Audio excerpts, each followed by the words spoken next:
말씀은 구약성경 호세아서 14장 1절에서 9절까지 말씀입니다.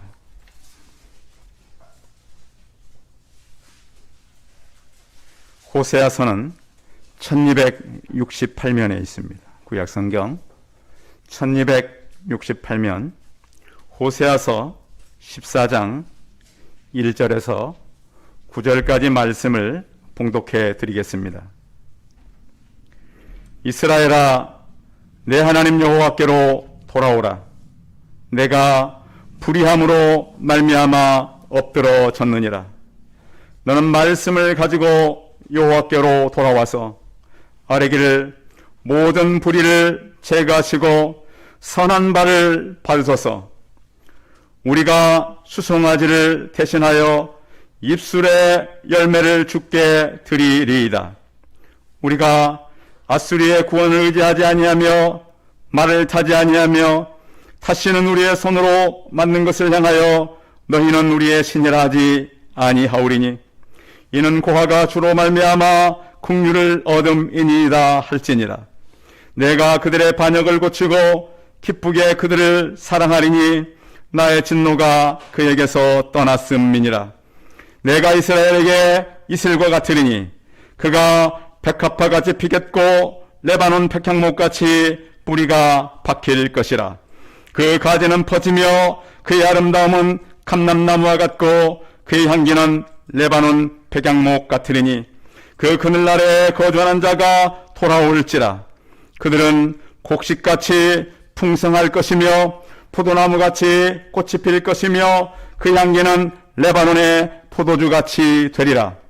에브라임의 말이 내가 다시 우상과 무슨 상관이 있으리요 할지라. 내가 그를 돌아보아 대답하기를 나는 푸른 잣나무 같으니 내가 나로 말미암아 열매를 얻으리라 하리라. 누가 지혜가 있어 이런 일을 깨달으며 누가 총명이 있어 이런 일을 알겠느냐. 여호와의 도는 정직하니 의인은 그 길을 다니거니와 그러나 죄인은 그 길에 걸려 넘어지리라. 아멘. 우리 옆 사람과 서로 인사하겠습니다. 만나서 반갑습니다. 10월 마지막 주일은 언제나 종교개혁 기념주일로 우리가 보내게 되는데 올해 우리가 종교개혁 기념은 504주년을 맞게 되었습니다. 1517년 루터가 그의 교회에 95개 조항에 로마 카톨릭에서 주장하고 있는 면죄부가 잘못되었다라고 하는 것을 항의하기 위해서 시작된 이 일이 계속 퍼져서 커다란 이 종교개혁 운동으로 시작된 그러한 일입니다. 종교개혁은 무엇보다 기존의 로마 카톨릭 교회가 너무 많이 세속화되었고 무너졌기 때문에 일어난 그러한 일이었습니다. 돌스토이의 우화 중에 이런 얘기가 있습니다. 한 번은 물고기들이 사람들의 하는 얘기를 들었대요. 우화니까요. 사람들이 뭐라고 얘기하냐면 물고기에게 가장 중요한 것은 물이라고 얘기한대요. 도대체 물고기들은 물이 뭔지를 모르는 거예요. 그래서 물고기 중에 가장 나이가 많은 물고기를 찾아갔습니다. 사람들이 우리에게는 물이 중요하다 그러는데 그 물이 무엇입니까?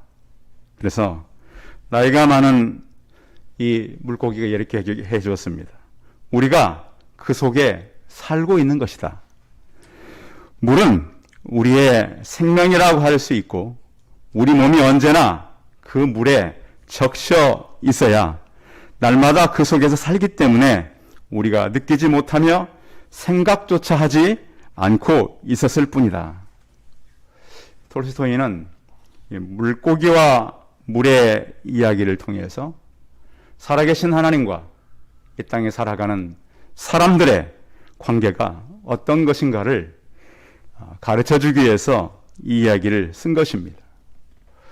우리가 오늘도 살아가면서 공기의 소중함을 모르듯이 사람과 하나님의 관계가 얼마나 중요한가를 깨닫지 못하는 사람들이 얼마나 많습니까? 서론적으로 좀 종교개혁에 대해서 좀 얘기하고 말씀을 좀 나누려고 합니다. 1517년 종교개혁이 있기 이미 100년 전부터 종교개혁의 움직임은 크게 있었습니다.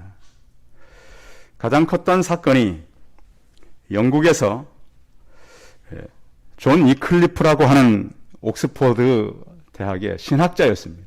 그가 라틴어 성경을 영어로 번역한 일이었습니다. 그 당시에 성경을 번역하는 일은 금지되어 있었습니다. 이 일 때문에 위클리프는 화형에 처합니다. 그냥 다른 나라 얘기니까 우리가 그럴 수 있겠다 그러는데 한 가장이 화형에 처해지면 가족이 어떻게 되겠습니까? 그래서 성경을 번역했다는 이유로 위클리프는 화형에 처해졌습니다. 여기에 의해서 체코의 얀 후스는 프라하의 대학 총장이었습니다.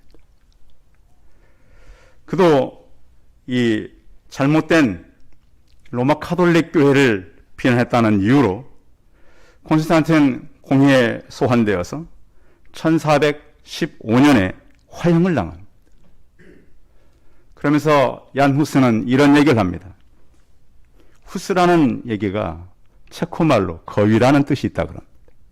너희가 한 마리의 거위를 불태워 죽일 수는 있겠지만 100년 후에 백조가 나타나면 너희들은 어떻게 할 수 없을 것이다. 정확히 102년 후에 마틴 루터가 나타났습니다. 그가 잘못된 이 로마 카톨릭에 대해서 이것은 성경 말씀에 어긋난다라는 것을 강하게 얘기했습니다. 그냥 여러분들 95개 조항 그러니까 그것만 알 수 있었죠. 그럼 생각해 보십시오. 한 문제를 가지고 95개의 조항을 만다라고 하는 것은 굉장한 시간과 엄청난 이 사람의 노력의 흔적이 나타나는 일입니다. 처음에는 교황을 힘들게 하기 위해서 이걸 한 건 아니었습니다. 그의 칼날은 교황청으로 향하고 있었습니다. 이에 의해서 칼빈이 일어났고요. 이 종교개혁이 일어날 때마다 그들이 성경을 번역했기 때문에 이들은 그 주변에 가족들이 많은 희생과 교회들이 큰 어려움을 만날 수밖에 없었습니다. 프랑스의 그 칼빈이 종교개혁을 하고 나서 그 위그노들이 수십 년 동안 전쟁을 하면서 얼마나 많은 사람들이 희생을 당하는지 모릅니다. 지금도 영국과 독일과 체코 이런 나라는 아직도 세계 중심에 있습니다. 500년 전에 이런 일이 났지만 하나님은 그 나라들을 지금도 사용하고 있는 것이죠. 우리가 처음에 불렀던 찬송 585장 내 주는 강한 성령은 루터가 492년 전에 쓴 찬송입니다. 루터가 도대체 어떻게 이런 찬송을 쓸 수 있었는가? 어머니의 영향입니다. 루터의 어머니가 찬송을 잘했다고 그래요. 그래서 그는 찬송을 지을 수 있었고 그가 어릴 때 독일에 다녔던 학교가 노래로 교육하는 그런 학교였다 그럽니다. 여러분 사람이 노래로 공부를 해놓으면 잘 잊어먹지 않습니다. 그래서 성경에 특히 교회 교육은 노래 교육이 참 많습니다. 종교개혁이라고 그러니까 너무 오래된 그런 것을 너무 교회가 얘기하는 것 아닌가. 그런데 이 믿음의 전통을 고수하는 것이 최선은 아닙니다. 그러나 우리에게 중요한 것은 전통을 무시하는 것처럼 위험한 일도 없습니다. 그래서 우리가 어떤 새로운 것을 접근해 갈 때에 과거의 것을 잘 기준 삼아서 가는 것이 그렇게 중요한 것입니다. 그래서 어느 국가건 어느 나라건 교회건 그 역사성을 무시하는 그런 국가와 그런 나라는 소망이 없는 것입니다. 코로나가 끝나면 사람들이 뉴 노멀 시대, 새로운 기준을 사람들이 가지고 살아가는 그런 시대라고 말합니다. 이제 교회도 새로운 기준을 가지고 살아야 합니다. 숫자가 많이 부흥해서 부흥이 아니라 내구성이 얼마나 튼튼한가, 성도들이 얼마나 성경의 교리를 자세히 알고 또한 교회가 어떤 제도를 가져야 흥하고 무너지지 않는가를 아는 교회들만이 계속 이 땅에 존재해 나가게 될 것입니다. 그래서 종교개혁자들이 외쳤던 3대 원리가 있었습니다. 혹시 여러분들 다 아십니까? 이거 특히 우리 개혁교회, 리폼드 처치, 원래로 돌아가야 되는 우리 교회들은 다 알고 있어야 돼요. 첫 번째 거 한번 따라하겠습니다. 오직 성경. 라틴어로는 솔라 스크립투라 이렇게 말하는데요. 오직 성경으로 돌아가야 된다. 왜 오직 성경인가? 그 이유는 로마 카톨릭이 교황 무호서를 주장했습니다. 그런데 우리 개혁교회는 성경에 대한 무호서를 믿습니다. 교황 무호설이라는 게 뭐냐면 모든 이 카톨릭 교회가 하는 교황의 그 어떤 도덕이나 또 말씀에 대한 해석은 오류가 없다는 것입니다. 잘못된 것이죠. 지금도 교황 무호설을 그쪽 사람들은 얘기해요. 그래서 우리는 오직 성경으로 돌아가야 된다. 말씀으로 가야 한다. 이렇게 말씀하는 것입니다. 두 번째는 따라하겠습니다. 오직 은혜로. 오직 은혜로. 솔라 그라티아란 말인데 에베소서 2장 8, 9절에 보시면 너희가 그 은혜를 인하여 믿음으로 말미암아 구원을 얻었나니 이것이 너희에게서 난 것이 아니요 하나님의 선물이라. 행위에서 난 것이 아니니 이는 누구든지 자랑치 못하게 하려 함이니라 그랬습니다. 그래서 우리는 오직 은혜로 구원받는 것이지 우리 행위로 구원받는 것이 아닙니다. 세 번째 종교개혁자를 찾던 것이 따라하겠습니다. 오직 믿음으로. 오직 믿음으로. 자, 세 가지 다시 한번 확인하겠습니다. 첫 번째 오직 성경으로. 두 번째 오직 은혜로. 세 번째 오직 믿음으로. 이것을 종교개혁자들이 외쳤습니다. 그래서 과거에 구태해냈던 잘못된 로마 카톨릭 교회가 다시 우리 개혁교회로 바뀌어지는데 큰 역할을 한 것입니다. 저희 총회에서 잘한 건 많지 않지만 저희 총회에서는 2014년 제99회 총회에서 이런 결정을 했습니다. 마리아의 여신 종교, 교황 종교로 전락한 로마 천주교회 종교 통합 운동으로부터 신앙을 지키기에 우리는 중요한 결정을 내렸습니다. 더 이상 천주교의 영세를 기독교의 세례와 의미와 같이 않다고 분별하고 천주교의 영세를 불인정하기로 결정했습니다. 그래서 언젠가 천주교를 다니다 저희 교회에 왔던 그 자매에게 제가 학습까지 하고 멈췄던 기억이 있습니다. 다시 우리는 영세를 인정하지 않고 세례를 받게 하는 것입니다. 그 이유는 로마 카톨릭과 우리는 성경이 다릅니다. 그들은 우리보다 구약이 7권이나 더 있고요. 예배가 다릅니다. 우리는 예배라고 그러지만 그들은 미사라고 합니다. 또 하나는 성찬식이 다릅니다.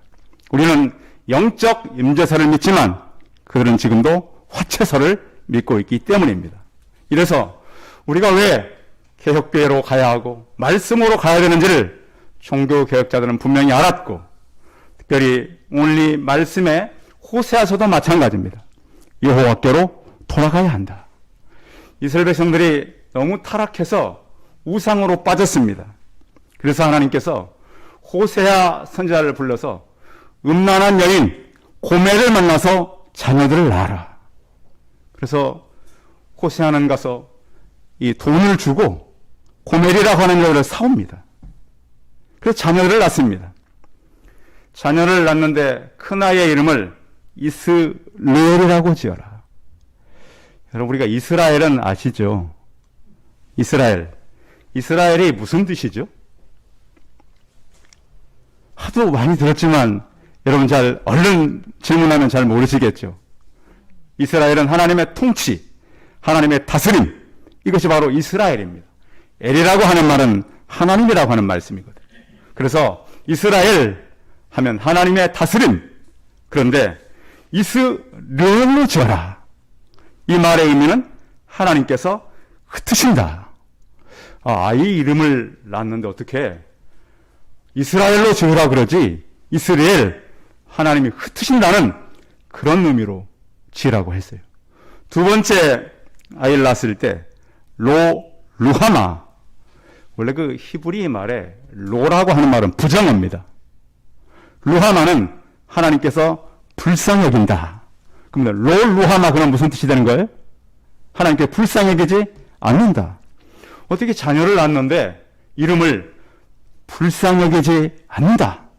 또 세 번째 아이를 낳아서 이름이 뭐냐면 로암리, 내 백성이 아니다.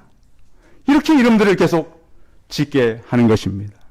그 이유는 이스라엘 백성들이 우상을 섬기고 하나님께로부터 떠났기 때문입니다.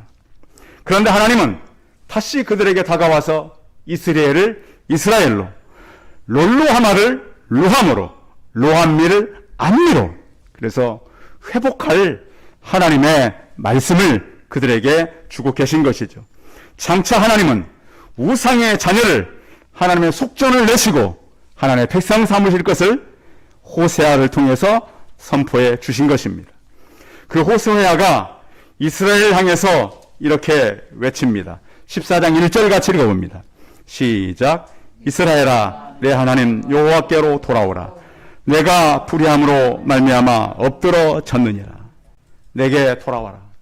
우상과 음란으로부터 돌아와라. 우리가 오늘 하나님 앞에 예배를 드리지만 이 예배는 여러분을 위한 것입니까? 하나님을 위한 것입니까? 우리는 나에게 질문해 봐야 합니다. 예배에 가서 내가 어떤 내 역할을 해야 되기 때문에 그것이 아니라 예배는 하나님께 내가 전자와 같이 드려지는 것입니다. 마치 구약시대에 짐승이 가서 대신 죽듯이 그것이 사실은 예배입니다. 우리는 산제사를 하나님께 드리는 것이고 내가 마땅한 죄인이요 내가 잘못된 그러한 성품이요 또한 우리는 전적으로 타락된 그러한 영혼들이기 때문에 그 앞에 나가 예배를 드리는 것이죠. 선지자가 왜 이렇게 결혼해야 되고 왜 이렇게 아이들 이름을 이렇게 지어야 합니까? 그 시대가 그렇게 하나님을 떠난 시대였습니다. 그런데 그들에게 하나님께서 부탁하는 것이 있는데 돌아오되 이렇게 돌아오는 거예요. 2절 서두에 보면 너는 무엇을 가지고 여호와께 돌아오라 그래요? 말씀을 가지고 돌아와라. 돌아오는데 말씀을 가지고 돌아와라. 그래서 왜 종교개혁자들이 성경을 번역하다가 그렇게 화형을 당하고 죽임을 당하고 감옥에 갇혔을까요? 오직 말씀만이 우리를 구원하는 유일한 길이기 때문에 그런 거예요. 그래서 우리가 가지고 있는 이 개혁교회의 5가지 우리 칼빈주의 구원론이 뭡니까? 우리는 전적으로 타락했다. 우리는 전적으로 부패했다. 하나님은 불가항력적인 구원을 내주시는 것이다. 우리가 거부할 수 없는 그런 구원인 것입니다. 그래서 우리 백성들을 이제는 어떻게 하나님께서 하냐면 무조건적으로 선택한 거예요. 그래서 그 무조건적으로 선택한 우리를 끝까지 견인해 가는 것이죠. 그래서 이걸 갖다가 우리 개혁교회의 가장 기본적인 교리로 삼게 되는 것입니다. 성도 여러분, 생명의 말씀을 읽고 그 말씀에 따라서 하나님 앞에 돌아오는 성도가 되시기 바랍니다. 그러기 위해 우리가 회개해야 됩니다. 회개라고 하는 것은 뉘우침하고 다릅니다. 회개는 내가 분명히 말씀을 통해서 죄인인 걸 깨닫고 그 앞으로 온전히 돌아가는 것입니다. 어떻게 보면 회개는 결과이죠. 그래서 하나님께서 회개할 마음을 우리에게 주셨고 또 우리 안에 성령을 통해서 우리 마음 가운데 하나님께로 돌아갈 수 있는 그런 마음을 주셨다라고 하는 것입니다. 너희가 돌아오되 아수르와 너희의 힘과 우상을 버리고 고아가 국류를 얻듯이 돌아오라고 말씀하고 있습니다. 그렇게 되면 하나님께서 우리를 불의를 제하시겠다. 더 이상 너희를 심판하지 않겠다. 영혼을 고침받겠다. 그래서 수송아지를 대신하여 입술의 열매로 주께 드리겠습니다. 그래서 우리 입술로 송아지를 드리는 것보다 회개하는 그런 마음으로 돌아오라고 하는 것입니다. 더 이상 우리는 아수를 의지하지 않습니다. 죄의 자리에 서지 않습니다. 왜 우리가 예배를 자주 드리는 거죠? 그리고 왜 여러분들 기도의 시간을 많이 갖게 하는 거죠? 그 이유가 있어요. 성도 여러분, 죄의 자리에 가기 전에 기도의 자리에 먼저 서 있기를 바랍니다. 왜 우리가 쉬지 말고 기도해야 합니까? 기도의 자리에 있는 사람이 죄의 자리에 있지 않기 때문에 그런 것입니다. 그래서 제가 늘 어디를 갈 때면 저 뒤에 우리 김 목사님 자리에 앉아서 기도하고 출발합니다. 하나님, 저 원래 어디 갑니다. 하나님, 이런 일이 있습니다. 하나님께서 내 가는 길 동행하시고 그 일 가운데 하나님 역사하시고, 여러분 그렇게 할 때 우리 인생이 경건하고요, 우리 인생이 풍요롭고 하나님의 뜻대로 살게 되는 것입니다. 그냥 내 마음 내키는 대로 하고 싶은 대로 하는 것이 아니라, 성도 여러분, 내가 하나님께로 돌아가는 그런 자리에 먼저 앉게 하여 주옵소서. 죄의 자리에 가기 전에 기도의 자리에 서게 하여 주옵소서. 하나님께로 돌아가는 우리 성도들이 되시기 바랍니다. 두 번째로, 내가 너희가 돌아오면 너희를 고치겠다. 4절 읽어봅니다. 4절 시작. 내가 그들의 반역을 고치고 기쁘게 그들을 사랑하리니 나의 진노가 그에게서 떠났음이니라. 아멘. 너희가 돌아오게 되면 내가 너희의 반역을 고치겠다. 그리고 너희를 사랑하겠다. 성도 여러분, 우리가 병원에 입원하면 병원에서 처음에 하는 일이 뭐죠? 뭐 입원 안 해보셔서 기억 안 나셔요? 먼저 옷을 갈아입히죠. 그렇죠? 다른 사람하고 구분시켜요. 그리고 나에게 뭐가 주어져요? 환자가 누울 수 있는 침대가 주어지죠. 침대하거나 앉히면 또 간호사들이 와서 뭐 해요? 바로 닌겔 갖다 꼽아놓죠. 근데 많은 분들이 그렇게 얘기해요. 그것이 사실은 치료되는 것도 있지만 붙잡아 놓는 거다. 응? 그렇지 않아요? 그래서 며칠 동안 병원에 붙잡혀서 있다 보면 내 마음대로 할 수 없잖아요. 그래서 병을 고치는 거 아니겠습니까? 하나님께서도 마찬가지예요. 내게로 돌아와라. 응? 자꾸 안 다뤄오니까 하나님께서는 여러 가지 문제를 우리에게 주시잖아요. 응? 자꾸 도망가고 빗나가고, 그러니까 우리 삶 속에 얼마나 사건과 사고들이 많습니까? 그런데도 깨닫지 못하는 게 참 불행한 일이죠. 하나님께서는 내가 너희를 고치겠다.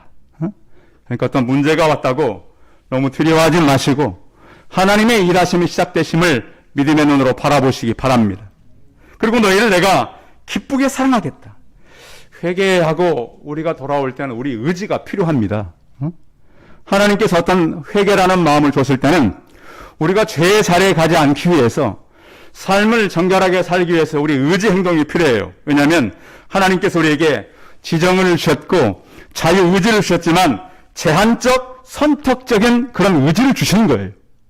그래서 우리가 자꾸 아주 빗나갈 수는 없지만 우리에게 주어진 시간, 우리의 자유를 가지고 하나님 앞에서 경건하게 살아가야 되는 거예요. 그리고 또 순종함이 필요하죠. 10명의 나병 환자가 예수님께 왔을 때 너희가 그 몸을 제사장에 가서 보이라. 그런데 이 사람들이 가다가 다 나았거든요. 말씀을 듣고 순종함으로 살다가 은혜를 입고 고침받는 그런 성도들이 되시기를 바랍니다. 고칠 뿐만 아니라 내가 너희의 진노를 거두겠다. 하나님의 진노는, 노염은 잠깐이지만 은혜는 평생이라 그랬습니다. 아침에는 울음이 깃들일지라도, 저녁에는 울음이 깃들일지라도 아침에는 기쁨이 오리로다. 하나님께서는 끝까지 회개치 않으면 그의 심판의 막대기를 대시는 분이십니다. 근데 돌아오면 내가 너희를 어떻게 하겠다고 말씀하냐면 5절 말씀 읽어봅니다. 돌아오는 자들에게 5절 말씀 시작. 내가 이스라엘에게 이슬과 같으리니 그가 백합화같이 피겠고 레바논 백향목같이 뿌리가 박힐 것이라. 돌아오면 내가 너희를 변화시킬 것이다. 이스라엘에게 먼저 이슬과 같겠다. 이슬은 밤에 내립니다. 밤이라고 하는 것은 어둠의 의미도 있지만 인생의 힘든 그런 과정도 말씀하고 있습니다. 성도 여러분, 요즘 살아가면서 여러분 인생이 고달프고 힘드십니까? 이슬이 내리는 그 밤이 되시기 바랍니다. 이슬은 우리가 잘 느끼지 못하지만 밤새 내립니다. 이스라엘은 비가 자주 오는 나라가 아닙니다. 10월에 4월에 이른 비와 늦은 비가 내리는데 그 중간에 그러면 어떻게 자라는가? 밤에 내리는 이슬 때문에 식물이 살아가고 나무가 살아갑니다. 우리 인생도 어두운 때가 있고 역경의 때가 있습니다. 그런데 그때는 하나님이 일하시는 때입니다. 하나님께서 그들을 백합화같이 피게 하겠다. 그러니까 이슬이 내림으로써 그 광야 같은 곳에 꽃이 피는 거예요. 레바논의 백향목이 그들에게서 자라날 뿐만 아니라 그 가지는 퍼지고 아름다움은 감람나무 같고. 여러분, 감람나무 보셨습니까? 오늘 아침에 교회 입구에 세워놨어요. 조그만 거 하나. 저 감람나무는 사시사철 푸릅니다. 성도 여러분, 사시사철 하나님께서 내리는 그 이슬을 맞고 푸름으로 사시기 바랍니다. 지치지 않고 살아가시기 바랍니다. 요셉은 무성한 가지, 샘 곁에 심긴 담장을 넘는 가지라 그랬습니다. 레바논의 백향목처럼 향기가 나가고 또 곡식이 소성하고 포도나무가 필 것이다. 꽃만 피는 것이 아니라 열매를 거두게 될 것이다. 고난의 때에도 하나님은 그들에게 다가와서 그들의 주변 환경을 꽃을 피우고 열매를 맺게 하시는 살아계신 하나님. 어두운 밤에도 하나님은 이슬을 내리시는 하나님. 우리의 미래가, 우리의 자녀들이 하나님의 때에 따라 내리는 은혜로 인해서, 이슬로 인해서 풍성한 삶을 사는 성도들이 되시기 바랍니다. 이 하나님께서는요, 우리가 이 땅에서 문제를 만나도 아무리 큰 문제를 우리가 만난다 해도 해결된다면 별 문제가 아니잖아요. 아무리 우리가 아파도 치료된다면 그 아픈 것이 문제가 아니잖아요. 그렇죠? 아니, 아무리 우리가 큰 병에 걸려서도 치료만 된다면 그 병이 문제겠습니까? 죽음도 마찬가지죠. 아니, 죽어도 살아난다면 그 죽음은 별 의미가 없는 거잖아요. 그래서 믿음의 선조들은 그렇게 살았던 것입니다. 그래서 악인과 의인은 결론이 다르다는 거예요. 9절 한번 읽어봐요. 9절 시작. 누가 지혜가 있어 이런 일을 깨달으며 누가 총명이 있어 이런 일을 알겠느냐. 여호와의 도는 정직하니 의인은 그 길로 다니거니와 그러나 죄인은 그 길에 걸려 넘어지리라. 아멘. 시편 1편 1절에도 그런 말씀이 있죠. 복 있는 사람과 악인의 삶. 근데 복 있는 사람과 악인의 사람은 같이 갈 수 없어요. 근데 성경은 이 악인들을 어떻게 표현하고 있냐면 불경건한 사람, 하나님과 교제가 없는 사람을 말해요. 우리는 악인 그러면 죄를 지었거나 남을 폭행하거나 나쁜 사람이거나 이렇게 보지만 성경은 경건하지 않은 사람, 하나님 없는 사람을 악인이라고 말하고 있어요. 우리는 죄만 짓지 않으면 뭐 괜찮지 않겠는가. 근데 성경은 의인과 악인을 나누어서 말씀한다는 거예요. 그러니까 우리가 어떤 행동이 악인과 의인, 또 우리가 의인 그러면 그 의인이란 말이 내게 좀 멀리 느껴져요. 근데 의인이라고 하는 말은 하나님께서 의롭다함을 칭함받은 자들이에요. 죄가 없다는 것이 아니에요. 하나님께로부터 하나님을 믿고 의롭다고 칭함받은 예수 믿는 사람들이 바로 의인이 되는 것입니다. 여러분 안에 예수 그리스도를 믿는 그런 마음이 있습니까? 심령 안에 하나님을 의지하는 마음이 있습니까? 그런 사람들이 바로 의인이라고 하는 거예요. 이미 하나님께서는 행동하기 전에 그가 의인으로서 살아가는 것인지 죄인으로서 살아가는 것인지를 하나님께서는 아신다는 거예요. 비통함 속에서도 환난 속에서도 긴 밤의 고독 속에서도 믿음의 선조들은 오직 믿음으로 살았고 말씀으로 살았고 은혜로 살았습니다. 오늘 회세하는 타락한 이방신들에게 돌아간 그들에게 여호와께로 돌아와야 한다. 말씀을 가지고 돌아와야 한다. 그리고 또 너희가 돌아오면 내가 너희에게 이슬처럼 은혜를 베풀겠다. 그리고 악인과 의인은 결론이 다르다. 여기 보면 여호와의 도는 정직하니 의인은 그 길로 다니거니와 죄인은 그 길에 걸려 넘어지리라 그랬습니다. 성도 여러분, 하나님께서 우리에게 말씀하는 걸 듣고 하나님께 돌아가서 그의 길을 다니고 진리의 길에 서서 하나님의 말씀을 가지고 하나님께로 돌아가는 저 우리 성도들이 다 되시기 바랍니다. 기도하겠습니다. 살아계신 하나님, 하나님께서 우리를 부를 때 우리가 죄인 되었을 때 불렀고 연약할 때 불렀고 원수 되었을 때 우리를 부르셨습니다. 여호와께로 돌아갈 우리 모든 그런 것을 깨닫고 우리의 죄된 것들이 하나님 앞에 용서한 받고 주 앞에 서게 하여 주옵소서. 호세아 시대가 그때가 아니라 바로 지금인 것을 깨닫게 하여 주옵시고 나를 위한 예배가 아니라 하나님을 위한 예배요 내가 온전히 하나님께로 돌아가는 그러한 때가 되게 하여 주옵소서. 500년 전에 종교개혁자들이 죽음을 맞으면서 말씀을 지켰고 하나님께서 주시는 은혜를 가지고 살았습니다.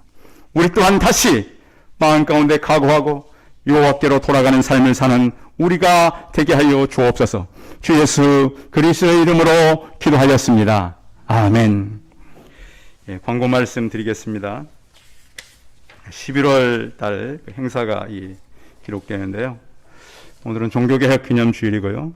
11월 셋째 주일 날 추수감사절 날 또 성례식이 있고 명예권사 임명식이 있습니다.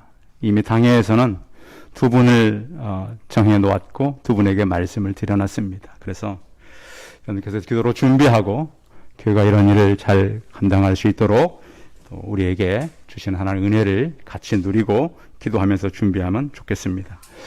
찬송 527장 하신 후에 축도함으로 예배 마치겠습니다.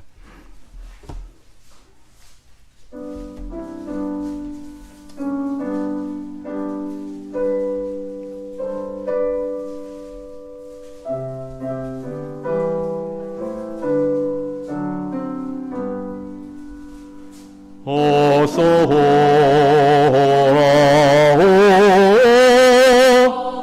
어서 오라 만오 진죄가 아무리 무겁고 긍휼로 주지 못한 망하고 못 받으시니요 우리 주의 넓은 가슴은 하늘보다 넓고 넓어 어서 오라 어서 오라 만오 우리 주는 날마다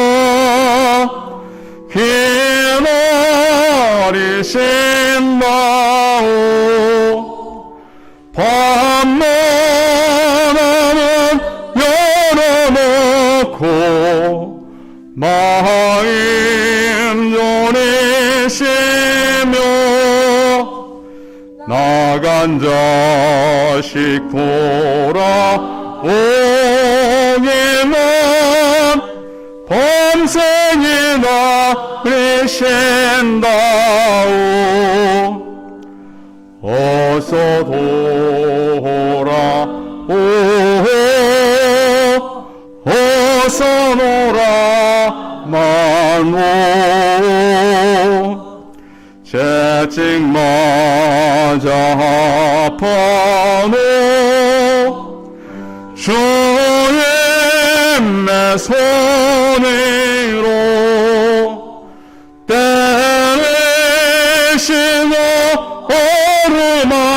주 위로해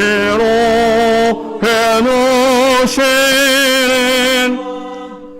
우리 주의 넓은 품으로 어서 놀아오소. 이제는 우리 주 예수 그리스도의 은혜와 하나님 아버지의 무한하신 사랑과 성령의 교통하심이 여호와께로 돌아오라고 하신 말씀에 의지해서 말씀을 듣고 우리가 말씀을 가지고 회개하며 하나님께서 복주실 것을 믿고 돌아오기를 소원하는 우리 성도들의 머리머리해와 이들의 가정과 자녀들과 사업터와 일터 위에 이르도 영원토록 함께 있을지어다. 아멘.